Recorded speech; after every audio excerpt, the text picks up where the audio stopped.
This is the Lone Crater YouTube. We hope this video helps.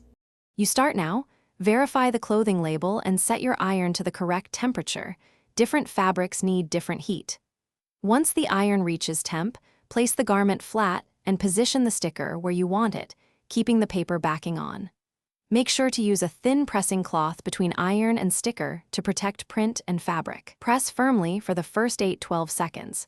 This initial contact begins adhesive activation and prevents shifting while you prepare for the next step. Once done with the initial press, apply focused pressure in 2-3 even bursts, holding each for about 8 to 12 seconds. You want consistent heat so the adhesive flows and bonds. Make sure you follow the sticker's instructions. Some require steam to activate while others need dry heat. Excess moisture can lift edges. After the final press, let the area cool for 15 to 30 seconds so the adhesive sets. Then test a corner gently. If it resists, give it another brief press. To finish, peel the backing slowly at a low angle. If any edge lifts, reapply the iron briefly through the cloth and press down evenly. Make sure you plan laundering.